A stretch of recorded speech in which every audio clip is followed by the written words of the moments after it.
Hello and welcome to our YouTube channel Redeem Knowledge. In this video we are going to discuss our next topic JKSSB Supervisor Syllabus, that is Physiology and Promoting Health. In this video we are going to know about physiology and different systems in our body that perform different functions.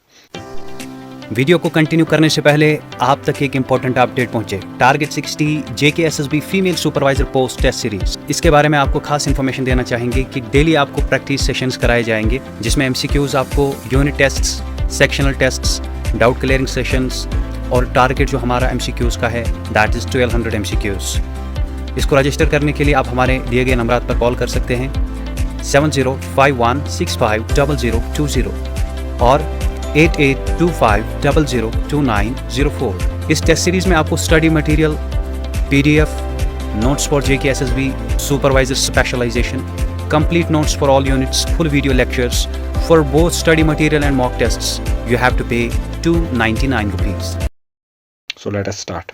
Human physiology consists of physical, mechanical and biological functions that are performed by human body. यानी कि जितने भी हमारी body में physical level पे जितने भी functions होती हैं या मैकेनिकल लेवल पे जो हमारा स्केलेटल सिस्टम है, जो हमारा हड्डियों का जो एक ढांचा है, इसके ऊपर फिर मसल्स लगी हैं, इन मसल्स से जितने भी हम मैकेनिकल फोर्सेस जितने भी हमारी बॉडी में डेवलप होती हैं वो मैकेनिकल फोर्सेस डिफरेंट काम करते हैं, हमारी बॉडी को डिफरेंट मोमेंट्स देते हैं।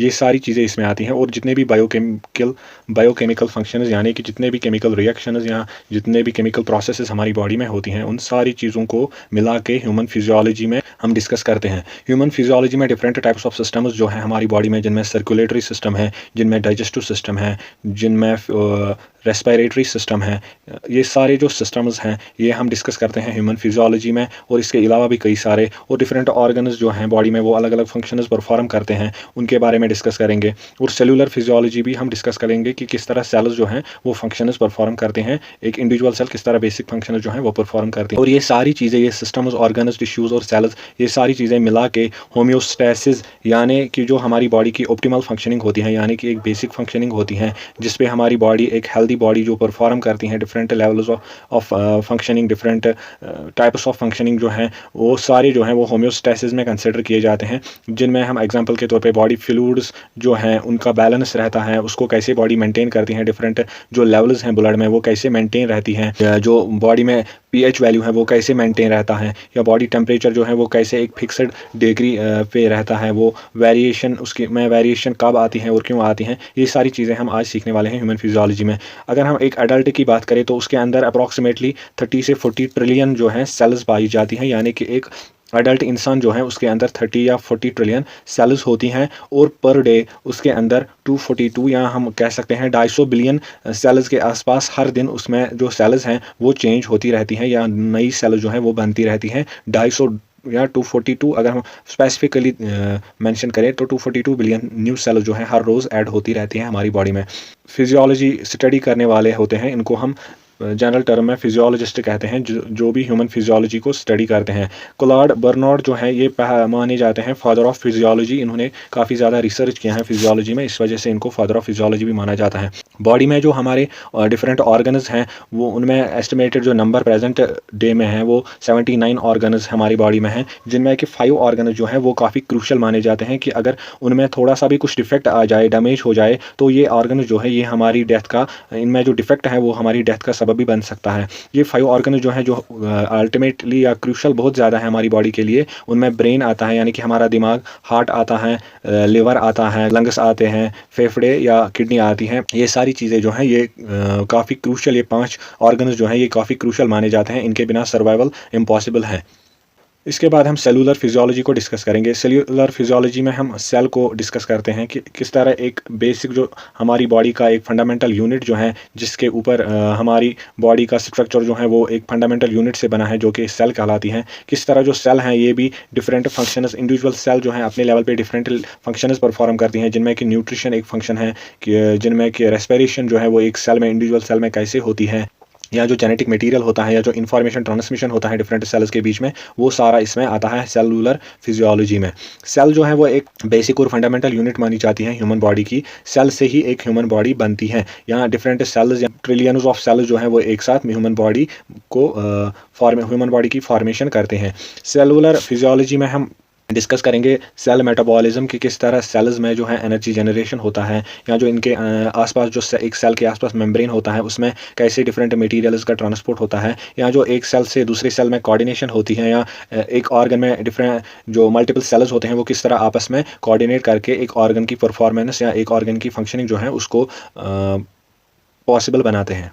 सेल मेटाबॉलिज्म में कई तरह की बायोकेमिकल रिएक्शंस जो हैं वो इन्वॉल्व होती हैं, जिनमें हम रेस्पिरेशन भी देख सकते हैं, या एक्सक्रीशन भी, जो सेल से वेस्ट मटेरियल निकलता है, या जो डेड सेल्स हैं उनका जो वेस्ट मटेरियल बनता है, वो सारी चीज़ें सेल मेटाबॉलिज्म में आती हैं। किस तरह सेल्स में अंदर एक प्रोसेस होती है ग्लाइकोलिसिस, जिससे कि सेल्स के अंदर एनर्जी जनरेशन होता है, और एनर्जी जनरेशन जो है वो ज़्यादातर ग्लूकोज या फैटी एसिड्स से होती है, और एनर्जी जनरेशन जो होती है उसमें जो एनर्जी करेंसी है उसको हम एटीपी के नाम से जानते हैं। एटीपी की फुल फॉर्म जो होती है एडिनोसाइन ट्राइफॉस्फेट, ये एक तरह की एनर्जी करेंसी है। अगर हम नॉर्मल लाइफ में डिफरेंट चीज़ों को जो मेजर करने के यूनिट्स होते हैं, अगर हम लेंथ की एग्जांपल लें तो उसमें हम मीटर या किलोमीटर का इस्तेमाल करते हैं, वैसे ही वेट का हम केजीज में या ग्राम्स में मेजर करते हैं। इसी तरह जो सेल्स के अंदर एनर्जी प्रोड्यूस होती है उसको मेजर करने का जो यूनिट होता है, जो करेंसी होती है, उसको हम एटीपी कहते हैं, एडिनोसाइन ट्राइफॉस्फेट।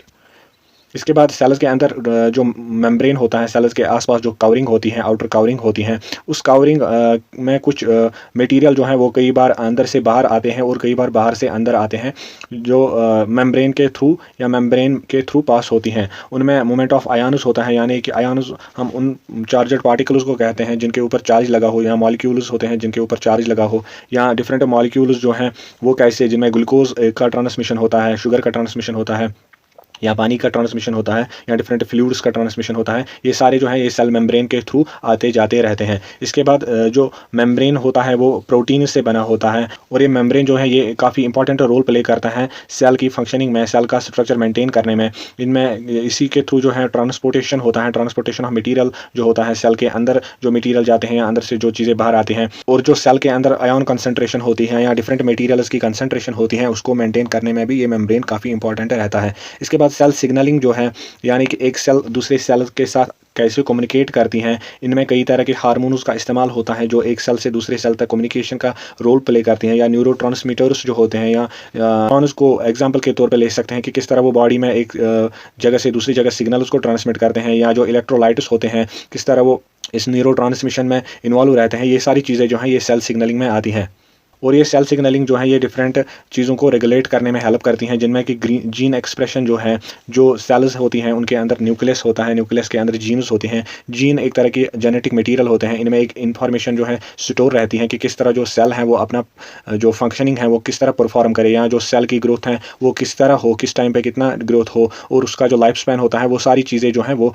जीन्स में स्टोर रहती हैं। उसका जो फंक्शनिंग है वो भी इसी सेल सिग्नलिंग पे ज़्यादातर डिपेंड रहता है कि ये जो न्यूरोट्रांसमीटर्स हैं ये सेल्स को सिग्नल देते हैं क्या कि कब तक उनको सर्वाइव करना है, कब तक उनको बॉडी में रहना है, और जो डिफरेंशिएशन ऑफ सेल्स हैं उसमें भी काफ़ी इंपॉर्टेंट रोल प्ले करता है। इसके बाद हम न्यूरोफिजियोलॉजी को देखेंगे। न्यूरोफिजियोलॉजी हम उसमें फिर नर्वस सिस्टम को स्टडी करते हैं कि किस तरह जो ह्यूमन बींग्स के अंदर नर्वस सिस्टम फंक्शन करता है। नर्वस सिस्टम में हम मेनली ब्रेन और स्पाइनल कॉर्ड को कंसिडर करते हैं, और इसके अलावा जो पेरिफेरल नर्वस सिस्टम होता है उसको भी देखते हैं। ये जो नर्वस सिस्टम है ये बॉडी में क्या क्या काम करते हैं, एक तो ये कम्युनिकेशन नेटवर्क का काम करते हैं कि एक जगह से दूसरी जगह जो इन्फॉर्मेशन होती है, जो डिफरेंट कमांड्स जो ब्रेन से आती हैं या ब्रेन तक जितने भी स्टिमुलस जाते हैं, ये सारा जो है ये नर्वस सिस्टम के थ्रू होता है। इसमें ट्रांसमिशन ऑफ इलेक्ट्रोकेमिकल सिग्नल्स, एक तरह के जो इलेक्ट्रिक सिग्नल्स कैरी होते हैं, इलेक्ट्रोलाइट्स जो हैं जिनमें सोडियम काफ़ी इंपॉर्टेंट इलेक्ट्रोलाइट है जो बॉडी में सिग्नल्स को कैरी करवाने में काफ़ी हेल्पफुल रहता है। नर्वस सिस्टम जो है इसके टू टाइप्स मेनली हम यहाँ मेनली टू डिवीजन्स में इसको बांटते हैं, जिनमें सेंट्रल नर्वस सिस्टम होता है। सेंट्रल नर्वस सिस्टम में हम ब्रेन को स्टडी करते हैं, और जो स्पाइनल कॉर्ड ब्रेन के साथ कनेक्ट होती हैं, ये दोनों जो हैं ये एक साथ सेंट्रल नर्वस सिस्टम कहलाती हैं। इसके बाद जो पेरिफेरल नर्वस सिस्टम है वो इनके अलावा जितने भी जहाँ से भी न्यूरॉन्स का ट्रांसमिशन होता है, चाहे वो लिम्ब्स हो, चाहे वो हमारे आर्म्स हो या बाकी बॉडी पार्ट्स हो, जहाँ तक न्यूरॉन ट्रांसमिशन होता है, जहाँ तक न्यूरॉन जो है नर्व सेल्स जो हैं वो अपना ट्रांसमिशन करते हैं, चाहे उनसे ब्रेन तक सिग्नल जाते हो या ब्रेन से वापस ऑर्गन्स तक, डिफरेंट ऑर्गन्स तक सिग्नल आते हो, तो ये सारा जो है ये पेरिफेरल नर्वस सिस्टम में आता है। इसके बाद जो सेंट्रल नर्वस सिस्टम में ब्रेन है, ब्रेन के भी कई सारे पार्ट्स होते हैं। इनमें जो पहला पार्ट जो ब्रेन का है वो फोर ब्रेन है। इसके बाद जो मिड ब्रेन आता है और जो तीसरा है वो हाइंड ब्रेन आता है। हाइंड ब्रेन इन सारों के जो है आपस में काफ़ी इंपॉर्टेंट रिलेशन रहते हैं और ये डिफरेंट एक्टिविटीज़ जो या डिफरेंट बॉडी में फंक्शनिंग होती हैं उसको परफॉर्म करवाते हैं।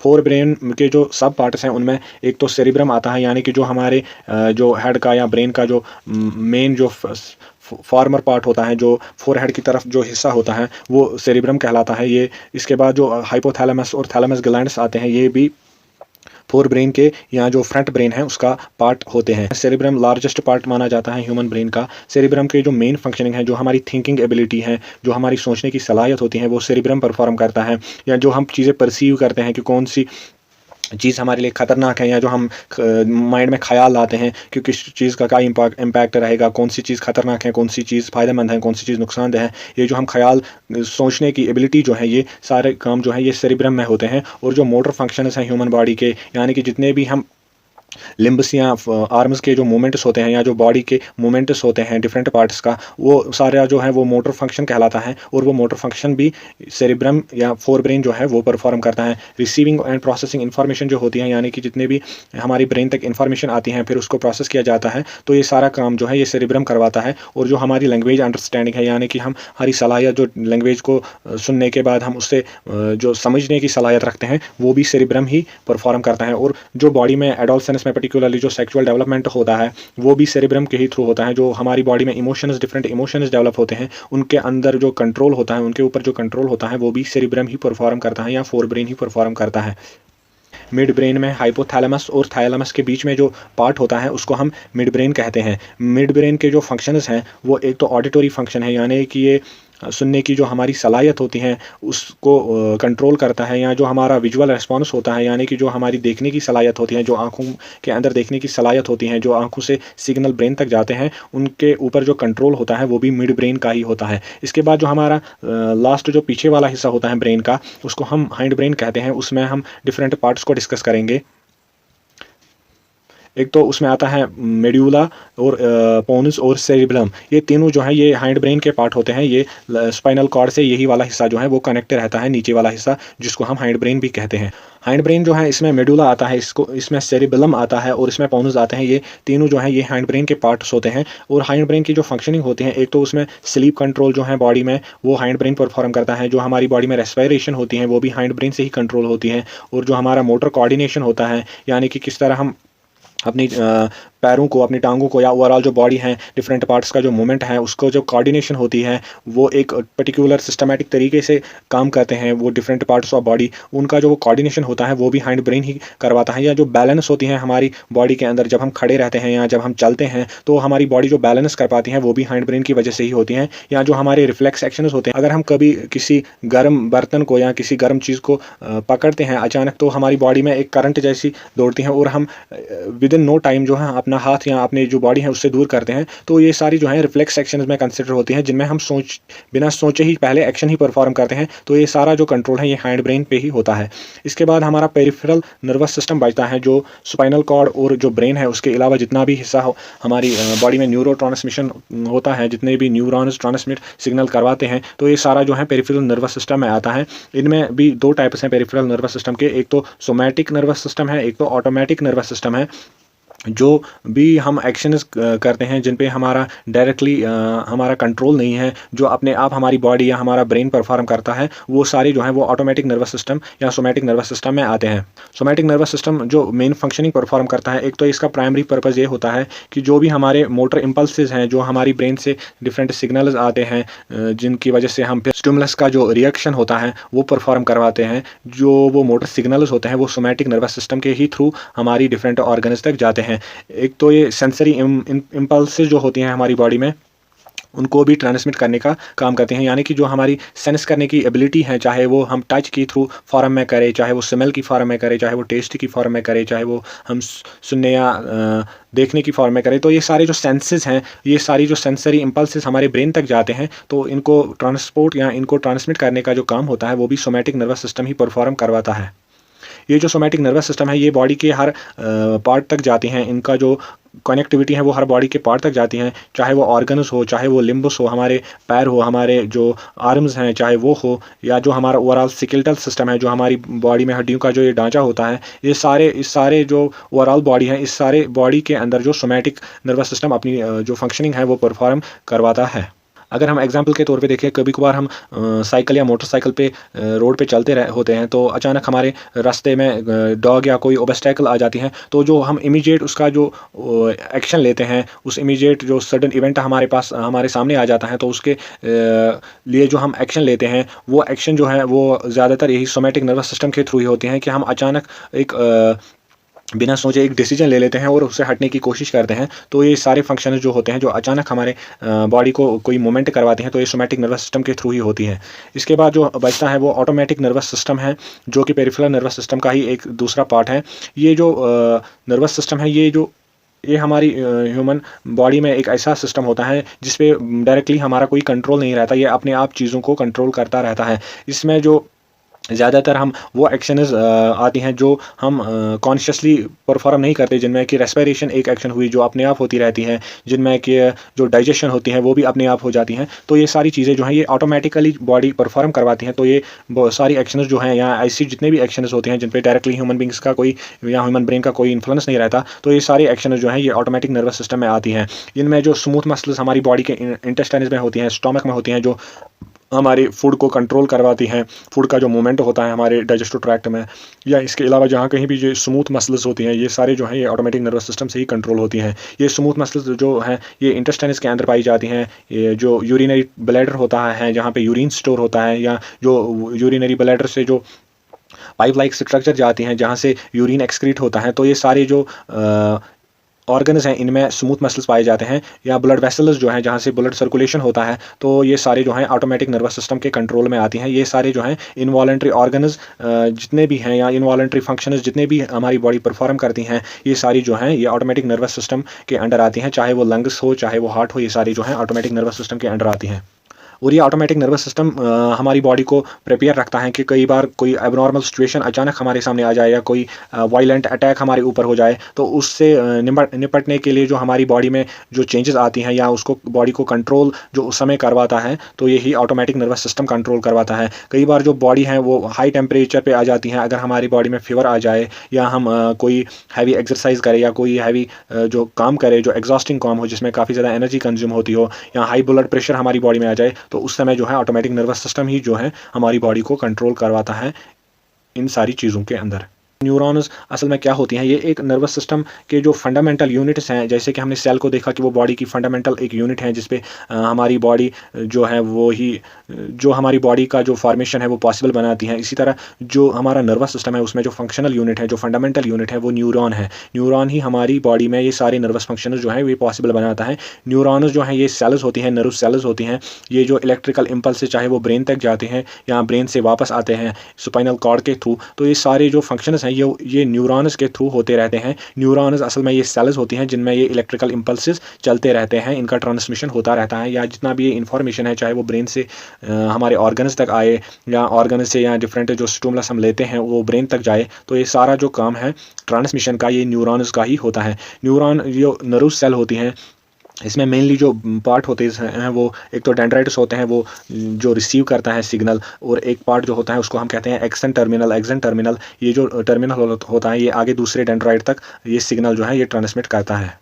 इसके बाद कार्डियोवैस्कुलर फिजियोलॉजी हम डिस्कस करेंगे, जो ह्यूमन हार्ट होता है या जो ह्यूमन हार्ट की फंक्शनिंग होती है कि किस तरह वो ब्लड सर्कुलेशन को पॉसिबल बनाता है, बॉडी के डिफरेंट ऑर्गन्स तक ब्लड को सर्कुलेट करता रहता है, और वो जो ब्लड होता है उसमें डिफरेंट मटीरियल चाहे वो ऑक्सीजन हो चाहे वो न्यूट्रिएंट्स हो, जो हम ग़िज़ा से जो हम न्यूट्रिएंट्स हासिल करते हैं उनका ट्रांसमिशन डिफरेंट टिश्यूज़ तक डिफरेंट ऑर्गन्स तक जो होता है, या ऑक्सीजन का ट्रांसमिशन ऑक्सीजन को पहुंचाने का काम जो ब्लड करता है, ये सारा जो है ये कार्डियोवैस्कुलर फिजियोलॉजी में आता है। और ये जो कार्डियोवैस्कुलर फिजियोलॉजी है इसमें हम पर्टिकुलरली हार्ट रिलेटेड जितने भी फंक्शंस हैं उनको डिस्कस करते हैं, जिनमें फ्लूइड बैलेंस हो गया कि जो भी हमारी बॉडी है इसमें डिफरेंट फ्लूइड्स का कंसनट्रेशन जो है वो कितना होना चाहिए, या जो ब्लड प्रेशर होता है उसको रेगुलेट का जो कैसे किया जाता है, या जो ब्रेन है वो कैसे ब्लड प्रेशर को रेगुलेट करता है, जो भी हमारी जो वेसल्स होती हैं, ब्लड वेसल्स, उनमें जो ब्लड का प्रेशर रहता है वो कैसे रेगुलेट रहता है, या जितने भी हार्मोन्स बनते हैं ग्लैंड्स के थ्रू, जितने भी हार्मोन्स सेक्रेट होते हैं जो डायरेक्टली ब्लड के अंदर चले जाते हैं और वो फिर ब्लड के थ्रू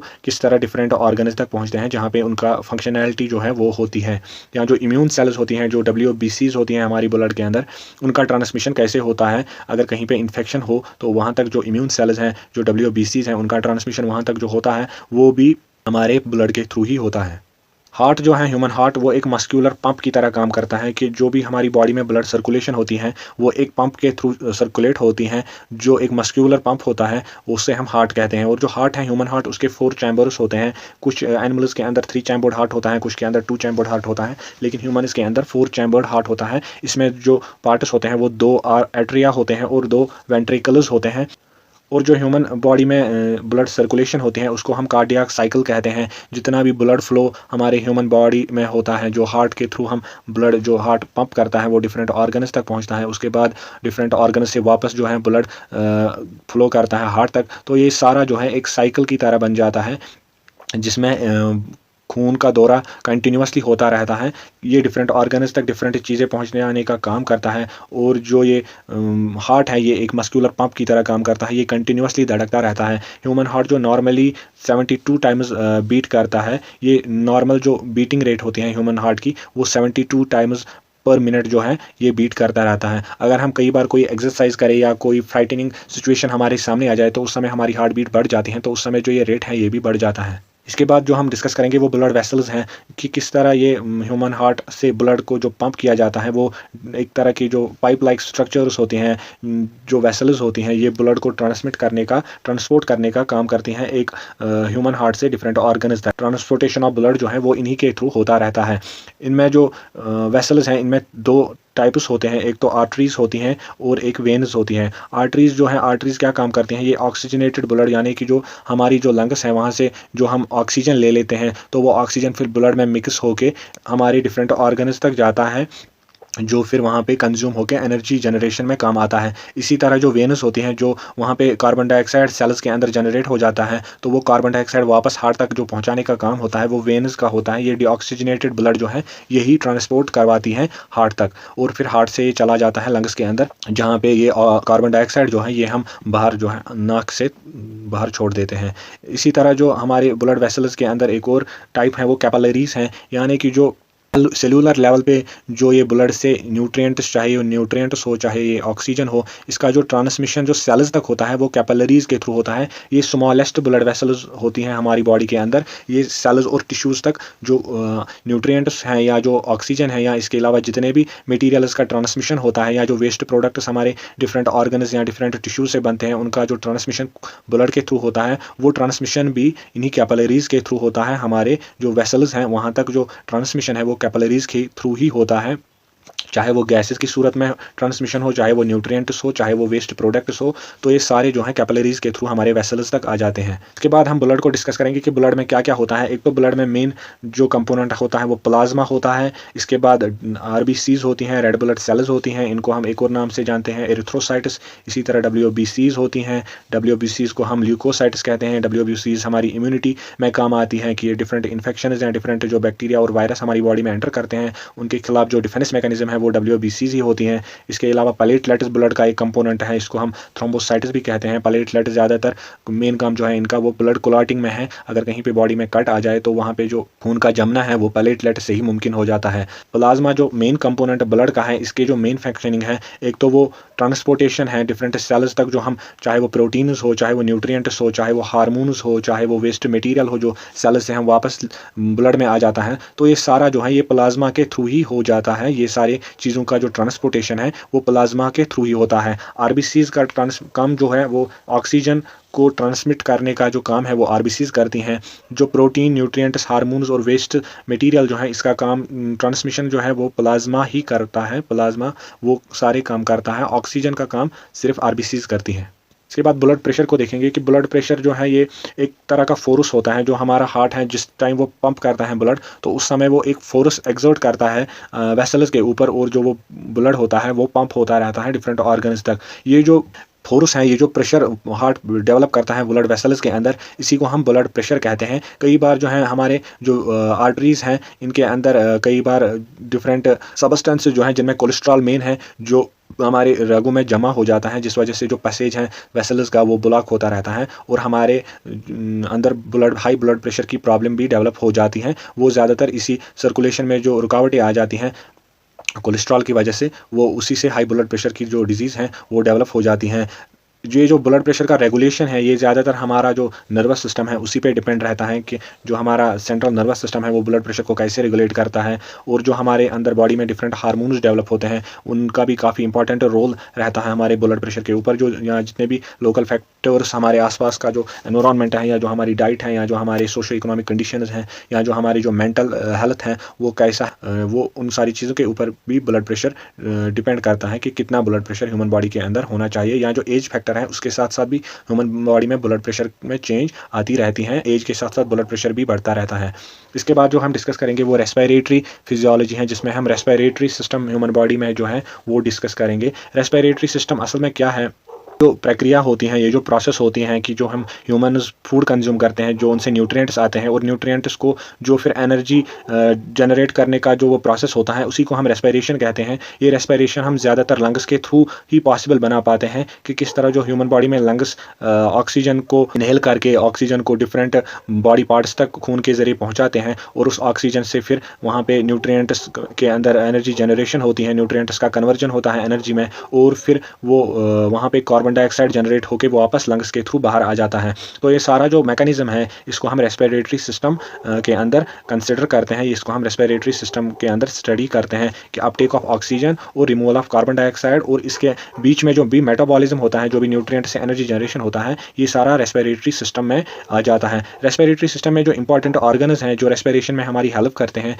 इनमें तो पहला नोज़ है जहाँ से हम ऑक्सीजन को अंदर ले लेते हैं। जो नोज़ के नीचे का पार्ट होता है वो फेर्निक्स होता है, उसके बाद लार्निक्स होता है जो हमारी विंड पाइप भी कहलाती हैं, इसके बाद ट्रैकिया होता है, इसके बाद ब्रोंकाई होती हैं जहाँ पे हमारे जो दो लंग्स हैं उनके बीच में ब्रांचिंग हो जाती हैं। फिर ब्रोंकाई के बाद एल्वियोलाई होती है हमारी हमारी लंग्स के अंदर। वो एल्वियोलाई क्या करती हैं, वो डिफरेंट ब्लड वेसल्स के साथ कनेक्ट होती हैं और वो ऑक्सीजन और कार्बन डाइऑक्साइड का ट्रांसमिशन पॉसिबल बनाती हैं। इसके बाद जो गैसियस एक्सचेंज होता है हमारे लंग्स के अंदर वो इन्हीं एल्वियोलाई के थ्रू होता है, जिनमें कि पल्मोनरी कैपिलरीज होती हैं, जो कैपिलरीज हमारी एल्वियोलाई से ब्लड वेसल्स तक जाती हैं, जो हमारी रगें होती हैं वहाँ तक जाती हैं, और उनमें उनका काम जो होता है एल्वियोलाई का, वो ऑक्सीजन और कार्बन डाइऑक्साइड का ट्रांसमिशन जो है पॉसिबल बनाती हैं, उसको मुमकिन करती हैं। ये ऑक्सीजन को हीमोग्लोबिन के साथ बाइंड करवाती हैं। जो हमारी बॉडी में ब्लड है उसके अंदर हीमोग्लोबिन एक इंपॉर्टेंट कंपोनेंट है, WRBC जो हैं वो ऑक्सीजन को कैरी करवाती हैं। वो इसी हीमोग्लोबिन के साथ ऑक्सीजन जो है अटैच हो जाता है, डिफरेंट बॉडी टिश्यू तक पहुंचता है। इसके बाद जो कार्बन डाइऑक्साइड डिफ्यूजन है, जो हम बॉडी के डिफरेंट टिश्यूज़ में कार्बन डाइऑक्साइड जनरेशन होती है, वो कार्बन डाइऑक्साइड बॉडी से वापस निकालने का काम भी इन्हीं एल्वियोलाई का होता है। ये जो हमारे ब्लड के अंदर कार्बन डाइऑक्साइड डिजॉल्व होता है, इसको बाहर निकाल के फिर हमारी नोज़ के थ्रू उसको बाहर निकालती हैं। जो रेस्पिरेटरी सेंटर्स जो हम डिस्कस करेंगे कि किस तरह ह्यूमन ब्रेन जो है वो हमारी रेस्पिरेशन को कंट्रोल करता है, जिसमें हमने ऑटोमेटिक नर्वस सिस्टम अभी डिस्कस किया था कि किस तरह ऑटोमेटिक सिस्टम नर्वस सिस्टम अपने आप हमारे बॉडी के अंदर कई तरह के जो फंक्शनिंग है उनको परफॉर्म करवाता है, जिनमें रेस्पिरेशन भी काफ़ी इंपॉर्टेंट फंक्शन है। ये जो रेस्पिरेशन है ये किससे कंट्रोल होती है, ये जो हाइंड ब्रेन का पार्ट है मेडुला ओब्लांगेटा, इसको हम मेडुला ओब्लांगेटा के थ्रू ही हमारी रेस्पिरेशन जो है कंट्रोल होती है। और पोनस जो है एक और पार्ट, वो भी रेस्पिरेशन के कंट्रोल में काफ़ी इंपॉर्टेंट रोल प्ले करता है। ये जो हाइंड ब्रेन है या जो ये मेडुला ओब्लांगेटा है, ये हमारी जो रेट ऑफ ब्रीदिंग है कि हम कितनी तेज़ सांस को अंदर खींचे, अगर हम कई बार एक्सरसाइज करते हैं तो हमारा जो ब्रीदिंग रेट होता है वो काफ़ी बढ़ जाता है। हम कंटिन्यूसली ऑक्सीजन को तेज़ी से के साथ ब्रीथ करते रहते हैं, तो ये ब्रीदिंग रेट भी हमारा जो कंट्रोल होता है ये भी इसी हाइंड ब्रेन के थ्रू कंट्रोल होता है। या बॉडी के जो अंदर ब्लड का pH होता है कि ब्लड में कितनी बेसिसिटी है या कितना एसिडिक और या बेसिक है, तो ये भी यही हाइंड ब्रेन कंट्रोल करता है। या कार्बन डाइऑक्साइड की जो लेवल होती है, वो मात्रा जो होती है हमारी ब्लड के अंदर, या ऑक्सीजन की लेवल जो है, वो ये सारी चीज़ें जो हैं इनके ऊपर हाइंड ब्रेन या मेडुला ओब्लांगेटा या पोनस का कंट्रोल रहता है। इसके बाद जो हम फिजियोलॉजी डिस्कस करने वाले हैं वो डाइजेस्टिव फिजियोलॉजी है।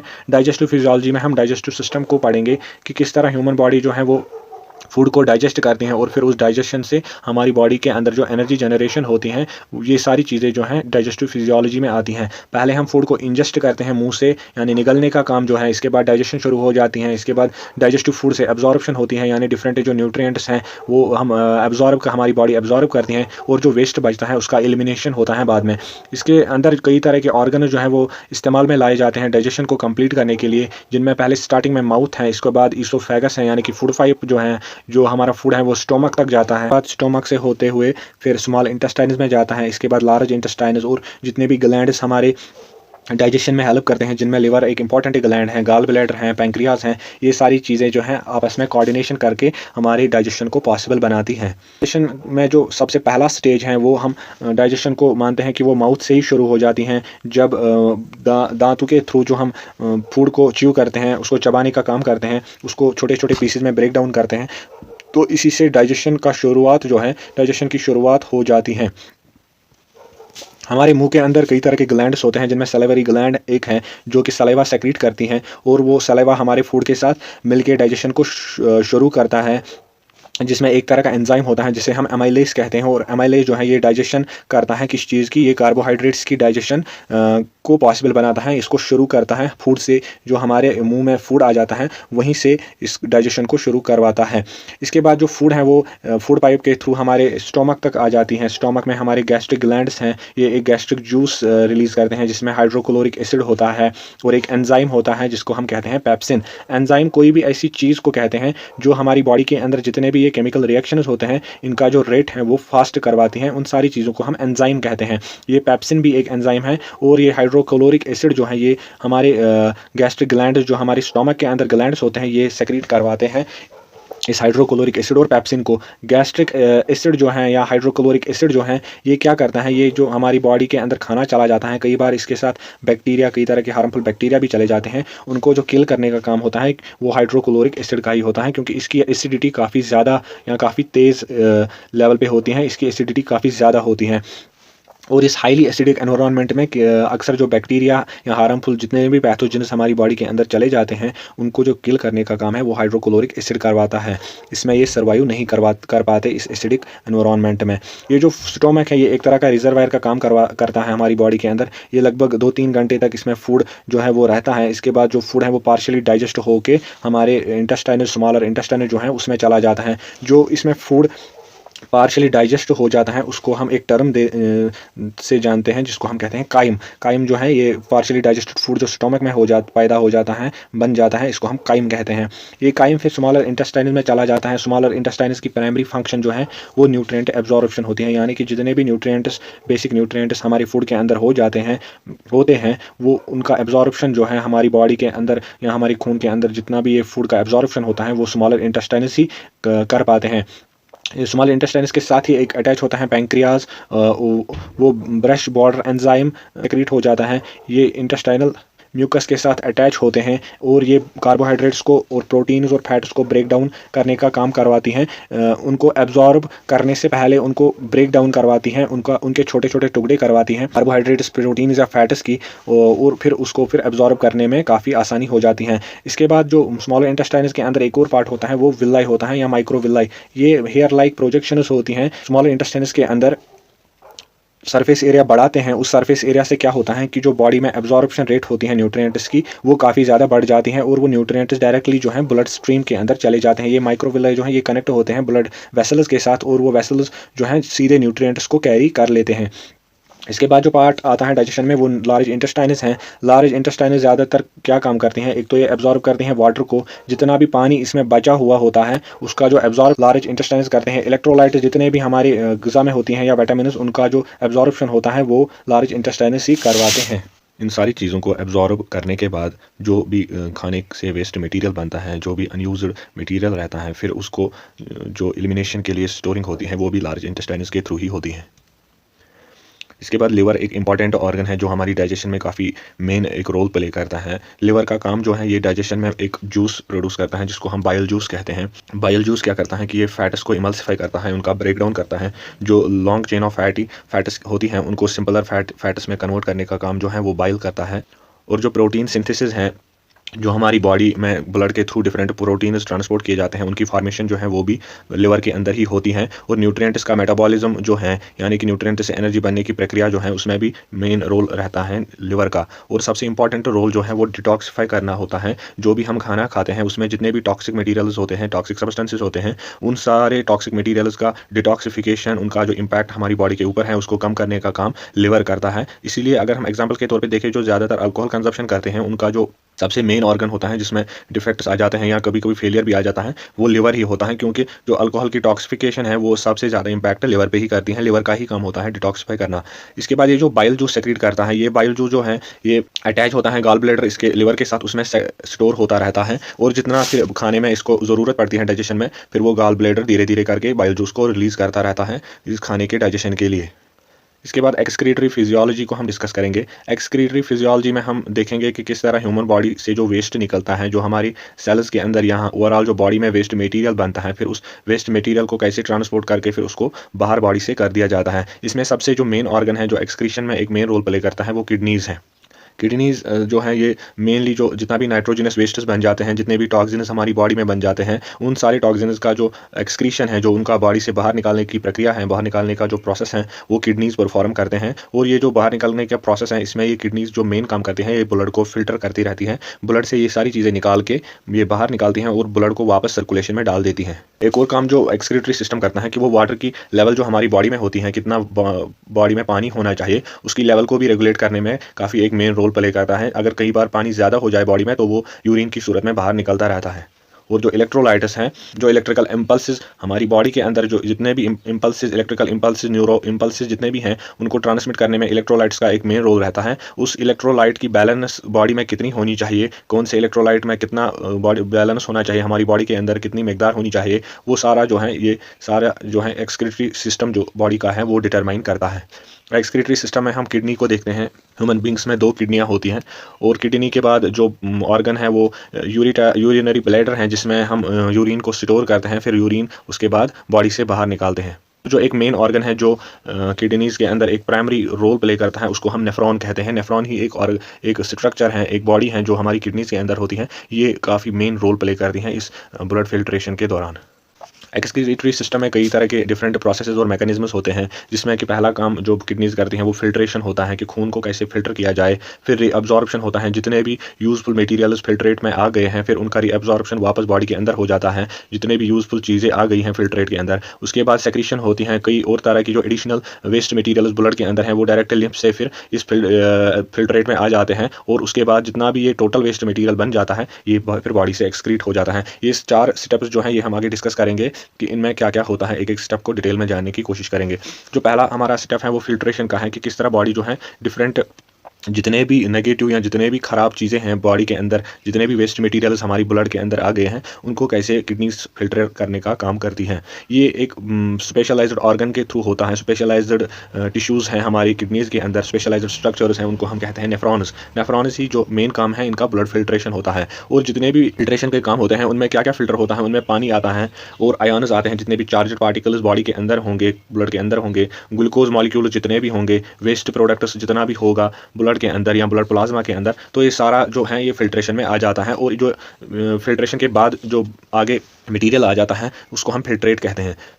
फिल्ट्रेट का फिर बाद में रीअब्जॉर्प्शन होता है, ये एक और स्टेप है, एक और प्रोसेस है। रीअब्जॉर्प्शन कहाँ पे होता है, ये रीनल ट्यूब्यूल्स, एक किडनी में एक स्पेशलाइज्ड स्ट्रक्चर है, वहाँ पे रीअब्जॉर्प्शन होता है। यानी कि जितना भी पानी जो हमें बॉडी को वापस चाहिए, जितने भी ग्लूकोज मॉलिक्यूल्स आए हैं जो बॉडी के लिए यूज़फुल हैं, आयोन्स जितने भी आए हैं, जितने भी तरह के साल्ट्स आए हैं जो यूज़फुल हैं, या अमीनो एसिड्स जितने भी आए हैं, अमीनो एसिड जो है ये प्रोटीन से बनते हैं, तो ये सारी चीज़ें रीअब्जॉर्ब होकर ब्लड स्ट्रीम में वापस चला जाता है। और ये सारी चीज़ें जो कहाँ पे इनका रीअब्जॉर्प्शन होता है, ये रीनल ट्यूब्यूल्स के अंदर हो जाता है। इस रीअब्जॉर्प्शन की वजह से एक इम्पॉर्टेंट इसका इंपॉर्टेंस है कि जितने भी ये यूज़फुल मटेरियल्स हैं, अगर इनका रीअब्जॉर्प्शन ना हो तो ये एज वेस्ट मटेरियल बाहर निकल आते हैं बॉडी से, तो इनका एक तरह का वेस्टेज हो जाएगा, ये बॉडी में एफिशिएंटली यूज़ नहीं होंगे। इसी वजह से यहाँ पे ये रीअब्जॉर्प्शन का प्रोसेस जो है ये होता है पहले, इसके बाद जितना भी फिर वेस्ट रहता है वो बाहर आता है फिर बाद में। इसके बाद सेक्रीशन का एक और स्टेप है। सेक्रीशन में क्या होता है कि जितने भी ब्लड के अंदर कुछ एक्टिव मटेरियल्स होते हैं या वेस्ट मटेरियल्स होते हैं, जिनमें यूरिया एक इंपॉर्टेंट वेस्ट मटेरियल है। ये काफ़ी पॉइजनस हो जाता है बॉडी के लिए अगर ये जल्दी बाहर ना आए। इसी तरह यूरिक एसिड एक और कंपोनेंट है बॉडी का, जो कि यूरिक एसिड ज़्यादातर प्रोटीन्स की डाइजेशन की वजह से बनता है। इसी तरह क्रिएटिनिन है, इसी तरह यहाँ जितने भी हम ड्रग्स लेते हैं जो उनका वेस्ट रहता है, ये सारी चीज़ें ब्लड स्ट्रीम से डायरेक्ट किस में आ जाती हैं, रीनल ट्यूब्यूल्स में, और रीनल ट्यूब्यूल्स से फिर ये एक्सक्रीटरी सिस्टम में आ जाते हैं या ब्लेडर में, यूरिनरी ब्लेडर में आ जाते हैं। इसके बाद एक्सक्रीशन एक फाइनल स्टेप है जो कि एक्सक्रीशन में हो जाता है। वो कहाँ से शुरू होता है, वो यूरिनरी ब्लैडर जिसमें यूरिन जो है स्टोर होता है, धीरे धीरे जितने भी किडनी से वेस्ट मटेरियल आते हैं वो स्टोर होते रहते हैं यूरिनरी ब्लैडर में। ये एक मस्कुलर बैग की तरह काम करता है। इसमें कई तरह के रिसेप्टर्स, न्यूरो रिसेप्टर्स होते हैं। जब भी ये यूरिनरी ब्लैडर फुल हो जाता है तो वो यूरिनरी रिसेप्टर्स हमारे ब्रेन को सिग्नल दे देते हैं और हमें जो है बाहर बाथरूम जाने की जो हमें एक स्टिमुलस मिलता है और हम यूरिन की सूरत में इसे एज ए वेस्ट प्रोडक्ट बाहर निकालते हैं। इसमें कई तरह के यूरिन में कंपोनेंट्स होते हैं, वेस्ट मटेरियल्स होते हैं। एक तो मेन कंपोनेंट वाटर होता है कि वाटर ही इन चीज़ों को अपने साथ निकाल लेता है। इसके साथ साथ इलेक्ट्रोलाइट्स भी होते हैं, इसके साथ यूरिया भी होता है, यूरिक एसिड भी होता है और क्रिएटिनिन भी होता है। ये क्रिएटिनिन जो है ये एक वेस्ट मटेरियल है जो बनता है हमारी मसल्स के अंदर। जितने भी हमारे मसल्स के अंदर प्रोटीन्स हैं, उन प्रोटीन से कभी एनर्जी जनरेशन होती है, तो उस प्रोटीन से एनर्जी जनरेशन के दौरान जो वहाँ पे वेस्ट मटेरियल बनता है उसको हम क्रिएटिनिन कहते हैं। क्रिएटिनिन एक मेन कंपोनेंट है यूरिन का। ये सारी चीज़ें जो हैं ये वेस्ट मटेरियल बॉडी से बाहर निकलती हैं यूरिन की सूरत में। इसमें जो ऑर्गन्स हैं एक्सक्रीटरी सिस्टम में जो इन्वॉल्व होते हैं, उनमें सबसे मेन ऑर्गन तो किडनी है, फिर वहाँ से यूरेटर है। यूरेटर क्या होते हैं, एक तरह के पाइप लाइक स्ट्रक्चर्स होते हैं जो किडनी से वेस्ट मटेरियल ट्रांसपोर्ट करते हैं यूरिनरी ब्लैडर तक। यूरिनरी ब्लैडर एक मस्कुलर बैग जैसा होता है। इसके बाद जो यूरिनरी ब्लैडर से बाहर पाइप लाइक स्ट्रक्चर निकलता है उसको हम यूरिथ्रा कहते हैं, जो वेस्ट मटेरियल उसको बाहर निकालने का काम करता है। ये सारा जो है ये सारे ऑर्गन्स यूरिनरी सिस्टम के अंडर आ जाते हैं। किडनी मेन काम करती हैं यूरिन फॉर्मेशन में या हमारे एक्सक्रीटरी सिस्टम में। ये एक सेंट्रल ऑर्गन है और जितने भी ये बाकी ऑर्गन्स हैं ये पेरिफेरल ऑर्गन्स हैं या ये सेकेंडरी लेवल के ऑर्गन्स होते हैं। किडनीज़ के अंदर मिलियंस ऑफ नेफ्रॉन्स पाए जाते हैं जो कि ब्लड की फिल्ट्रेशन का काम करते हैं। ये एक सेंट्रल यूनिट के तौर पे किडनीज़ के अंदर फंक्शन करते हैं। ये एक मेन जो फंक्शनल यूनिट है वो नेफ्रॉन ही हैं और नेफ्रॉन्स की तादाद मिलियंस के अंदर होती है। यूरेटर्स जो है ये मस्कुलर ट्यूब्स होते हैं, एक तरह के पाइप लाइक स्ट्रक्चर्स होते हैं। ये यूरिनरी ब्लैडर तक जो एक टेम्पररी रिजर्वायर की तरह, एक स्टोरेज की तरह काम करता है जिसमें यूरिन स्टोर होता रहता है। ये उसको कनेक्ट करते हैं किडनीज़ के साथ और किडनी से जितना भी यूरिन आता है बाहर वो यूरिनरी ब्लैडर तक पहुंचाने का काम यूरेटर का होता है। इसके बाद यूरिथ्रा है जो कि यूरिनरी ब्लैडर से बाहर निकालने का काम करती हैं। एक्सक्रीशन की एक और प्रक्रिया, एक और प्रोसेस जो है वो हम देखते हैं ह्यूमन बींग्स के अंदर, जो इस यूरिन फॉर्मेशन से अलग होती हैं, जो हम ज़्यादातर स्किन के थ्रू एक्सक्रीशन करते हैं। जो ह्यूमन बॉडी के अंदर खाल होती हैं वो खाल कभी कभी जो है वो पसीने की सूरत में एक्सक्रीशन करती हैं। जो स्किन होता है, स्किन के अंदर कुछ स्वेट ग्लैंड्स होते हैं, वो स्वेट ग्लैंड्स ही इन वेस्ट्स को बाहर निकालने का काम करती हैं। ये जो हमारे बॉडी में स्वेटिंग होती है, पसीना आ जाता है, तो उस पसीने में भी कई तरह के वेस्ट जो हैं वो बॉडी से बाहर निकलते हैं। एक तो सबसे पहला तो पानी है, जो वाटर है, वाटर के साथ ही जो डिजॉल्व होते हैं उनमें इलेक्ट्रोलाइट्स होते हैं वो बाहर आ जाते हैं। या जितने भी मेटाबॉलिक वेस्ट्स होते हैं, एनर्जी जनरेशन में जितने भी वेस्ट मटीरियल बन जाते हैं बॉडी के अंदर, उनमें यूरिया एक इंपॉर्टेंट मटीरियल है, एक तो अमोनिया है। ये काफ़ी पॉइजनस रहते हैं बॉडी के लिए, तो इनका एक्सक्रीशन जो है वो बॉडी के अंदर से स्किन के थ्रू जो है पसीने की सूरत में बाहर आ जाते हैं ये चीज़ें पानी के साथ। ये जो स्वेट ग्लैंड्स हैं इनके कुछ और फंक्शंस भी हैं। एक फंक्शन तो ये है कि बॉडी का टेम्परेचर जो है उसको मेंटेन रखते हैं। अगर हम फिजिकल कोई एक्सरसाइज करें या फिजिकल एक्टिविटी करें जिसमें काफ़ी ज़्यादा एनर्जी कंजप्शन हो जाए, तो उस टाइम जो बॉडी में टेम्परेचर हाई हो जाता है, तो उसको रेगुलेट करने के लिए ये स्वेट ग्लैंड्स काफ़ी इंपॉर्टेंट रोल प्ले करते हैं। और जितने भी बॉडी के अंदर एक्सेसिव हीट प्रोड्यूस होती है उसमें भी उसको भी बाहर निकालने का काम ये स्वेट ग्लैंड्स काफ़ी अच्छी तरह कर लेते हैं। या जो स्वेट फॉर्मेशन है इससे भी बॉडी के अंदर से हीट जो है वो बाहर निकल आती है। और एक और फिजियोलॉजी है जो लोकोमोटिव फिजियोलॉजी कहलाती है, यानी कि जो भी हमारे मूवमेंट्स हैं बॉडी के अंदर, जितने भी मूवमेंट्स होते हैं, जितने भी हरकत होते हैं, चाहे वो चलने के लिए हो, चाहे वो बैठने के लिए, उठने के लिए, खेल कूद के लिए, या कोई भी काम चीज़ों को पकड़ने के लिए हाथों से, तो ये सारे जो हैं ये लोकोमोटिव फिजियोलॉजी के अंदर आते हैं। इनमें जो मेन ऑर्गन्स हैं जो ये लोकोमोशन को पॉसिबल बनाते हैं, ह्यूमन बींग्स के मूवमेंट को पॉसिबल बनाते हैं, एक्टिविटीज़ को पॉसिबल बनाते हैं, एक तो उसमें बोन्स हैं जो बॉडी का स्ट्रक्चर जो है उसको मेंटेन करने में काफ़ी हेल्पफुल रहते हैं। इसके बाद मसल्स आ जाती हैं जो हमारी मूवमेंट्स को पॉसिबल बनाती हैं, जो कि फोर्स जनरेट करती हैं, मसल्स का कंट्रैक्शन या रिलैक्सेशन होता है। इसके बाद जॉइंट्स आते हैं जो बोन्स को आपस में कनेक्ट करते हैं। और सबसे मेन जो काम है वो नर्वस सिस्टम का होता है। जो भी हम एक्टिविटीज़ करते हैं उनका जो मेन जो सोर्स है, जो कंट्रोल यूनिट है, वो नर्वस सिस्टम है। चाहे वो ब्रेन हो या स्पाइनल कॉर्ड हो, वहीं से इलेक्ट्रिकल इंपल्सेस आते हैं, न्यूरोलॉजिकल इंपल्सेस आते हैं, वो फिर बाद में इन ऑर्गन्स को कंट्रोल करते हैं और इनका मूवमेंट भी कंट्रोल करते हैं। बोन्स जो है, बोन्स एक लेवर जैसा स्ट्रक्चर बनाते हैं बॉडी के लिए, यानी कि बॉडी को स्टैंड करने के लिए जो भी हार्ड मटेरियल चाहिए वो बोन्स प्रोवाइड करती हैं, बोन्स ही वो स्ट्रेंथ प्रोवाइड करती हैं। और बोन्स के दरमियान जो जॉइंट्स होते हैं वो फ्लेक्सिबिलिटी बॉडी को देते हैं कि हमारी जो ये बैठने की कैपेबिलिटीज़ हैं, जो झुकने की कैपेबिलिटीज़ हैं, जो हम फोल्ड कर पाते हैं टांगों को, हाथों को या ओवरऑल बॉडी को बेंड कर पाते हैं, तो ये सारे जो फ्लेक्सिबिलिटीज़ हैं ये हमारे जॉइंट्स जो हैं प्रोवाइड करते हैं। यही हमारी फ्लेक्सिबिलिटी के कारण है और इनसे कई तरह के हम मोशंस पैदा कर पाते हैं, कई तरह के मूवमेंट जो हैं बॉडी को दे पाते हैं इन जॉइंट्स की वजह से। जो मेन कंपोनेंट्स हैं लोकोमोशन में वो हमारा स्केलेटल सिस्टम है, यानी कि जितने भी हमारी बॉडी के अंदर बोन्स हैं, ये बोन्स जो हैं ये हमारी बॉडी को स्टैंड करने में काफ़ी हेल्पफुल रहते हैं। और ये स्केलेटल सिस्टम जो है, ये बोन्स का जो स्ट्रक्चर हमारी बॉडी में है, इसके दो टाइप्स हैं। एक तो एक्साइल स्केलेटन है, जिसमें क्या क्या आता है, जिसमें सिकल आता है, यानी कि जो हमारे सर को प्रोटेक्ट करने का जो काम है वो ये सिकल करता है, खोपड़ी जिसे हम कहते हैं। वर्टेब्रल कॉलम जो है, जो हमारे रीढ़ की हड्डी के आसपास, रीढ़ की हड्डी जो है या जो हमारा स्पाइनल है उसके आसपास जो छोटी छोटी जो हड्डियाँ होती हैं एज ए प्रोटेक्टिव कवर जो इसका काम करती हैं, तो ये सारे जो हैं ये इस एक्साइल स्केलेटन में आते हैं। या जो रिब केज हमारा होता है, जो हमारी चेस्ट के आसपास हड्डियों का एक केज जैसा बना होता है, जो हमारे लंग्स को और जो हमारे हार्ट को प्रोटेक्ट करने का काम करते हैं, ये सारे जो हैं ये इस एक्साइल स्केलेटन में आ जाते हैं, जो बॉडी का एक्साइल स्केलेटन है उसकी कैटेगरी में आ जाते हैं। इसके बाद जो एपेंडिकुलर स्केलेटन है, इसमें मेनली क्या काम आते हैं, एक तो लिम्ब्स हैं जो हमारे हाथ पैर हैं, एयरडिल्स इन शोल्डर्स जो हमारे शोल्डर हैं, उनमें एक तरह के स्पेशलाइज्ड बोन्स होते हैं जो हमारी आर्म्स को अटैच करने का काम करते हैं और इसको मूवमेंट बख्शते हैं। तो ये सारे जो हैं ये एपेंडिकुलर स्केलेटन में आते हैं। इसके बाद मसल्स एक इंपॉर्टेंट रोल प्ले करते हैं हमारी लोकोमोशन में, हमारे मूवमेंट में। Muscles primary organs, primary engine as a primary engine जो है एक्ट करते हैं। ये फोर्स जनरेशन जो है वो मसल्स ही प्रोवाइड करते हैं। जो हम बॉडी को मूवमेंट करवाने में हमारे अंदर फोर्स प्रोड्यूस होती है वो मसल्स ही प्रोवाइड करती हैं। मसल्स ही मोशन को प्रोड्यूस करने का काम करती हैं। मसल्स में क्या होता है, या तो इनमें कंट्रैक्शन हो जाएगा, वो एक तरह का फोर्स प्रोड्यूस करेगा, या तो रिलैक्सेशन हो जाएगा, वो दूसरे टाइप का फोर्स प्रोड्यूस करेगा। और ये जो ह्यूमन लोकोमोशन है, ये जो मूवमेंट है ह्यूमन बींग्स के अंदर, तो इन सारे ऑर्गन्स का जो कोऑर्डिनेशन है वो सेंसरी न्यूरॉन्स करते हैं, फिर मोटर न्यूरॉन्स करते हैं। ये सारे जो है ये ब्रेन के साथ कनेक्ट रहते हैं और ब्रेन ही इनको कमांड देता है कि किस तरह आपको मूवमेंट करवाना है, किस तरह इन मसल्स को एक्ट करना है। इन सारे जो ऑर्गन्स हैं इनके अंदर ये न्यूरॉन्स होते हैं, न्यूरॉन सेल्स होते हैं, यही फिर ये इलेक्ट्रिकल इंपल्सेस जो है ये कोऑर्डिनेशन में लेके आते हैं पूरी बॉडी को।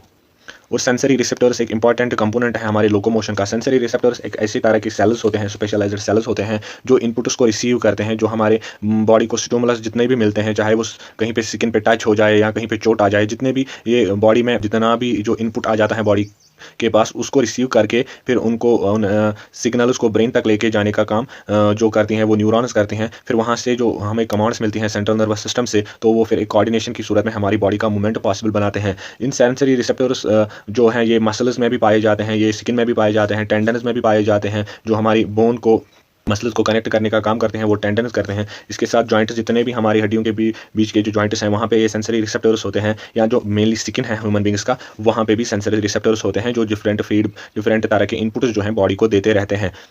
और फिर सेंट्रल नर्वस सिस्टम ही उन सारे जो ऑर्गन्स हैं इनको कमांड देता है कि किस तरह आपको अपनी फंक्शन परफॉर्म करनी है, किस तरह बॉडी का मूवमेंट बदलना है। जिसमें बॉडी की पोजीशन हो वो चेंज करनी हो तो वो कैसे चेंज करेगी, ओरिएंटेशन अगर हो, हमें घूमना हो, बॉडी को एक साइड से दूसरी साइड घुमा के ले जाना हो, तो ये सारी चीज़ें जो हैं, चाहे दौड़ना हो, चलना हो, ये सारी चीज़ें ब्रेन से, सेंट्रल नर्वस सिस्टम से ही कंट्रोल हो जाती हैं।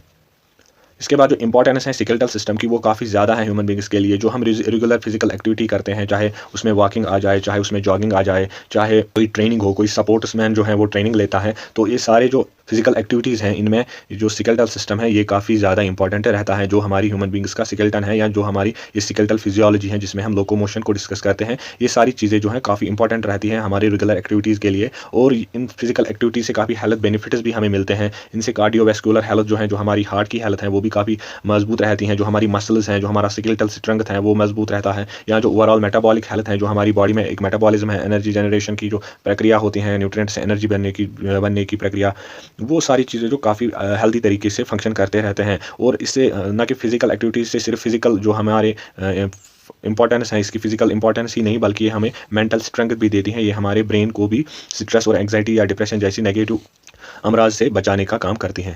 अगर आपको ये वीडियो काफ़ी ठीक लगता हो, आपको ये कंटेंट काफ़ी अच्छा लगता हो, तो प्लीज़ हमारे चैनल को सब्सक्राइब कीजिए और ये वीडियोज़ जो हैं ये बाकी स्टूडेंट्स के साथ भी शेयर कीजिए।